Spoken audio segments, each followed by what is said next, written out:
स्नातक हिंदी प्रतिष्ठा और डीएससी सेमेस्टर 5 विशेष पत्र 2 खंड ख।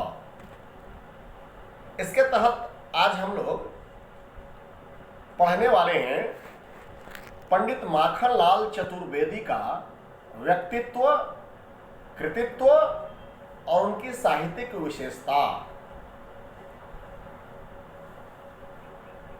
राष्ट्रीय काव्यधारा के ख्याति प्राप्त कवि, लेखक और पत्रकार ही नहीं अपितु एक देश के जागरूक और कर्तव्य परायण व्यक्तित्व के धनी पंडित माखनलाल चतुर्वेदी का जन्म 4 अप्रैल 1889 ईस्वी को मध्य प्रदेश के होशंगाबाद जिले में बाबई नामक स्थान पर हुआ था। इनके पिता का नाम नंदलाल चतुर्वेदी और माता का नाम सुंदरीबाई था। इनके पिता गांव के ही प्राथमिक विद्यालय में शिक्षक थे। माखनलाल चतुर्वेदी की शिक्षा, प्रारंभिक शिक्षा जो हुई वह गांव में ही हुई। इसके बाद जबलपुर से प्राइमरी टीचर्स ट्रेनिंग उन्होंने किया 1905 ईस्वी में और 1906 ईस्वी से वे अध्यापन का कार्य करने लगे। इसके साथ ही वो अपने घर पे ही संस्कृत, बंगला, अंग्रेजी और गुजराती आदि भाषाओं का भी ज्ञान प्राप्त किया। कुछ समय बाद इनकी शादी हो जाती है। पत्नी का नाम ग्यारसी बाई था।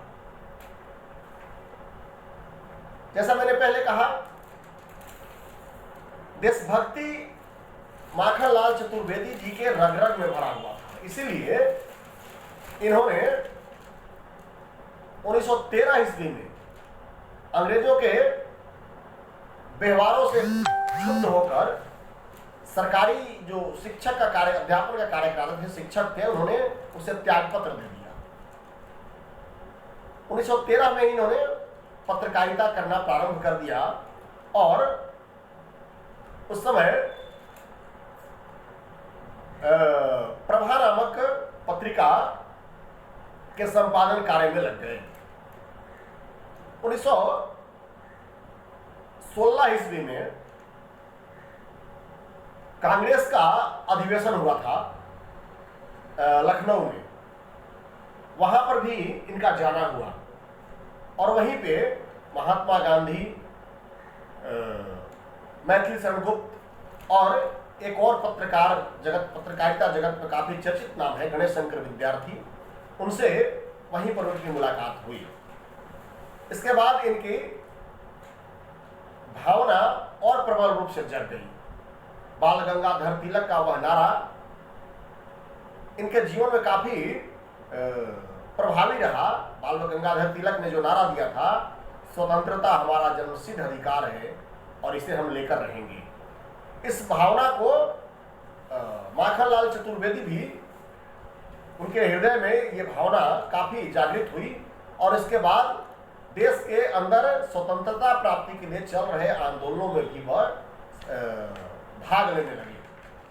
1920 में असहयोग आंदोलन हुआ, उसमें इन्होंने भाग लिया और कहा जाता है कि महाकौशल प्रांत, महाकौशल जो क्षेत्र था, उस क्षेत्र से असहयोग आंदोलन में पहली गिरफ्तारी अगर किसी व्यक्ति की हुई थी तो वह माखनलाल चतुर्वेदी जी की हुई थी। 1930 में सविनय अवज्ञा आंदोलन चला, उसमें भी इनकी गिरफ्तारी हुई। यानी देश के प्रति अपने समर्पण की भावना को लिए हुए माखनलाल चतुर्वेदी ने देश के अंदर और खास करके गांधी जी के नेतृत्व में चल रहे उन आंदोलनों में सक्रिय रूप से भूमिका निभाई। इसके साथ ही साथ राष्ट्रीय काव्यधारा की जो कविताएं रची जाती रही, उसके अग्रणी कवि के रूप में भी ये जाने जाते हैं माखनलाल चतुर्वेदी। तो इस स्वतंत्रता आंदोलन के साथ साथ राष्ट्रीय काव्य धारा का भी आंदोलन चल रहा था। पहले कभी मैंने क्लास में बताया होगा आप सबों को। उसी तरह इनका दोनों काम चलता था। इधर राष्ट्रीय काव्य, राष्ट्रीय प्रेम से ओतप्रोत कविताओं का लेखन, साहित्य का लेखन, और सक्रिय रूप से असहयोग आंदोलन, सविनय अवज्ञा आंदोलन जैसे आंदोलनों में भाग भी इन्होंने लिया। जेल भी जाना पड़ा, 7 महीना तक जेल में भी रहे थे माखनलाल चतुर्वेदी जी। तो इस तरह से हम देखते हैं कि उनके जो जीवन रहे हैं, वह उनका व्यक्तित्व जो रहा है वह बहुआयामी का रहा है। माखनलाल चतुर्वेदी जी को, उनके योगदान को देखते हुए साहित्य में 1959 ईस्वी में सागर विश्वविद्यालय ने डीलिट की उपाधि प्रदान की। 1963 ईस्वी में उन्हें पद्म भूषण पुरस्कार दिया गया। लेकिन स्वाभिमानी व्यक्ति जब देखता है कि हिंदी के साथ अन्याय हो रहा है, तो राजभाषा संविधान संशोधन विधेयक जो लाया गया था, उसके विरोध में 1967 में उन्होंने अपना पद्म भूषण का सम्मान सरकार को वापस कर दिया था। माखनलाल चतुर्वेदी जी के नाम पर ही भोपाल में एशिया का सबसे पहला पत्रकारिता विश्वविद्यालय खोला गया। यानी इनके व्यक्तित्व जो थे माखनलाल चतुर्वेदी का, और राष्ट्रव्यापी, राष्ट्र के प्रति समर्पित, कर्तव्य परायण व्यक्तित्व के धनी थे माखनलाल चतुर्वेदी। अगर हम इनके कृतित्व की बात करें, इनकी रचनाओं की बात करें, तो उसमें इनके रचना के 3 आयाम मिलते हैं। पत्रकारिता, साहित्य में कविताएं, निबंध, नाटक आदि।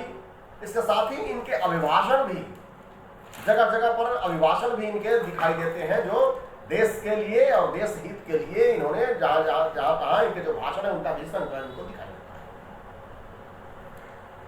प्रमुख रचनाओं की अगर बात करें तो उसमें हिम किरीटिनी, हिम तरंगिणी, युग चरण, समर्पण, मरण ज्वार, माता, रेणु लो, गूंजे धारा, बिजुरी काजल आंच रही आदि इनके काव्य कृतियां हैं। इसके साथ ही कृष्ण अर्जुन युद्ध, साहित्य के देवता, समय के पांव, अमीर इरादे, गरीब इरादे आदि इनके गद्यात्मक रचनाएं हैं। पत्र पत्रिकाओं की बात करें तो प्रभा, प्रताप और कर्मवीर, ये 3 प्रमुख पत्रों के साथ उनका नाम जोड़ा जाता है। इन तीनों का उन्होंने संपादन कार्य भी किया था बड़े बाखूबी। और ये पत्रिकाएं स्वतंत्रता आंदोलन के लिए प्रमुख हथियार थी। इस पर कई बार इसके लिए कितनी बार परेशानियों का सामना भी करना पड़ा था माखनलाल चतुर्वेदी जी को। अगर हम माखनलाल चतुर्वेदी जी के पुरस्कार और सम्मान की बात करें तो 1943 में देव पुरस्कार, 1963 में साहित्य अकादमी पुरस्कार, 1963 में ही पद्म भूषण सम्मान दिया गया, 1966 में साहू जगदीश प्रसाद पुरस्कार दिया गया, जो उस समय का सबसे बड़ा पुरस्कार था, 7500 रुपए का, वह भी इन्हें प्राप्त हुआ। ऐसे महान विभूति का देहावसान, यानी उनकी मृत्यु में इसलिए शब्द का प्रयोग नहीं कर रहा कि जो साहित्यकार होते हैं, जो कलाकार होते हैं, जिनकी कृतियां देश में हमेशा जीवित रहती है, वो कभी मृत्यु को प्राप्त नहीं होते। लेकिन फिर भी ऐसे महान विभूति अपने शरीर को छोड़कर और अपने दूसरे लोक की यात्रा पर 30 जनवरी 1968 को इस दुनिया से विदा हो गए। अगर हम इनकी साहित्यिक विशेषताओं की बात करें, संक्षिप्त में अगर साहित्यिक विशेषता इनके हम देखें तो इनके काव्यों में, या कहें कि इनके साहित्यों में देश प्रेम की प्रबल भावना विद्यमान है। इसके साथ ही उसमें इनके संघर्ष की वेदना और भावनाओं का भी समावेश दिखाई देगा। इनके राष्ट्रव्यापी भावनाओं पर आधारित काव्य में त्याग, बलिदान, कर्तव्य भावना और समर्पण के भाव निहित दिखाई देते हैं। अंग्रेजी सरकार के अत्याचारों को देखकर इनका हृदय कहें कि ज्वालामुखी की तरह धधकता रहता था।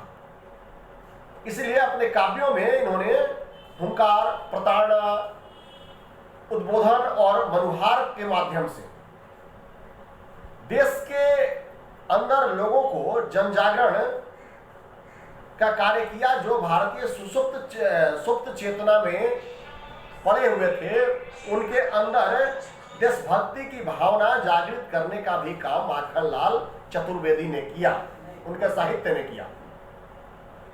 साथ ही इनके साहित्य में अगर हम और दृष्टि डालते हैं तो भारतीय संस्कृति, प्रेम, भाईचारा, सौंदर्य और अत्यधिक प्रकार से प्रयोग इन्होंने उसके चित्र अपने साहित्य में दिखाई देते हैं। इनके साहित्य में अगर हम उनकी कविता पुष्प की अभिलाषा देखें तो प्रतीत होता है कि किस तरह से राष्ट्र के भावना को भरकर ये लिखी गई कविता है।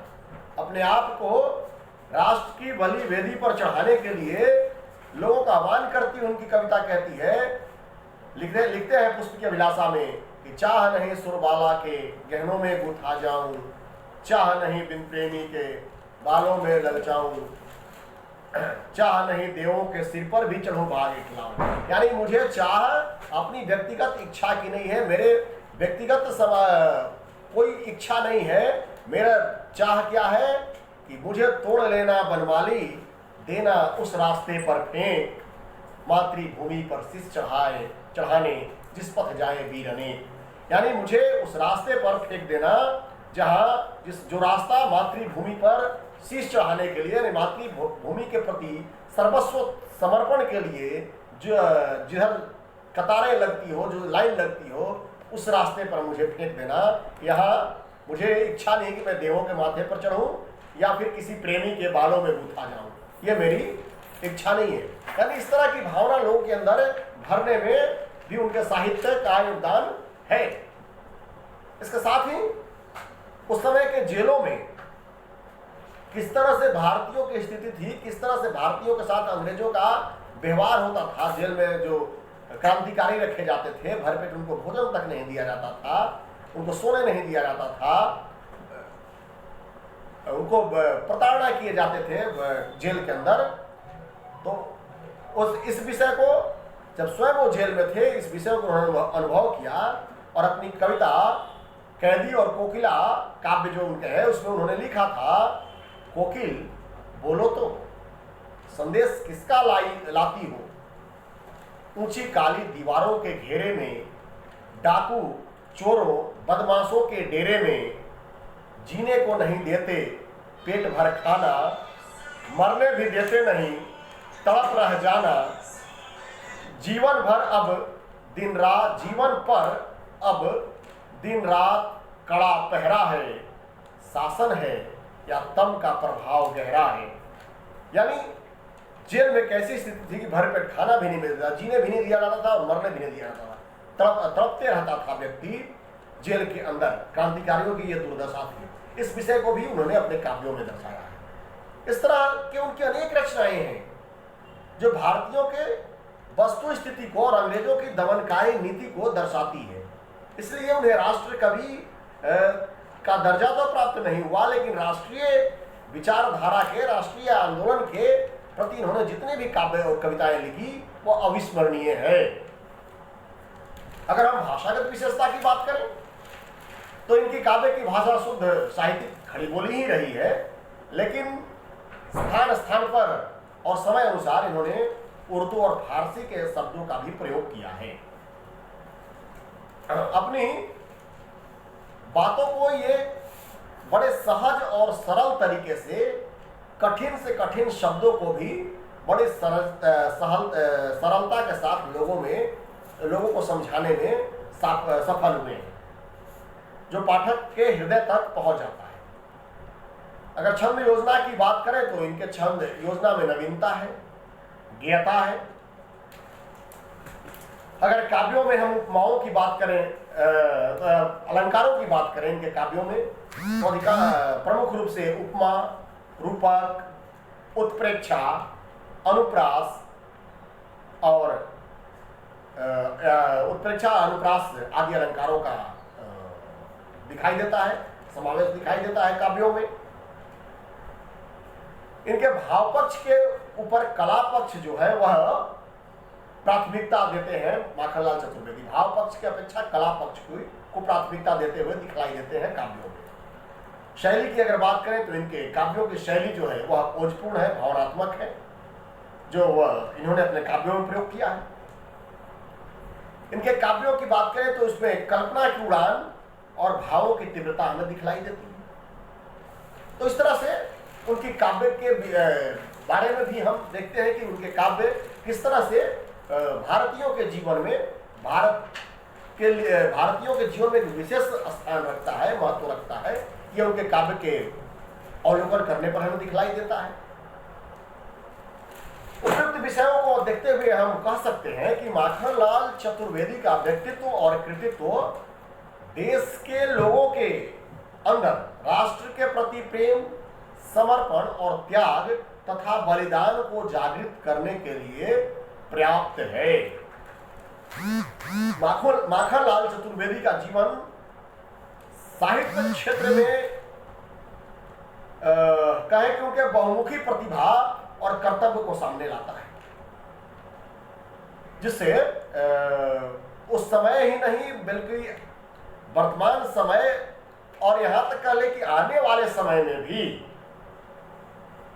उनके साहित्य और उनके विचार देशवासियों में, खासकर युवाओं के अंदर देशभक्ति की भावना जागृत करने में सक्षम जान पड़ती है। यानी उनका महत्व और उनके साहित्य का महत्व आने वाले समय में भी, कि वर्तमान में तो है ही, उस समय तो था ही, आने वाले समय में भी जब जब देश में कोई क्रांति की आवश्यकता होगी, देश के अंदर जब किसी पर अत्याचार और अनाचार होगा, उसके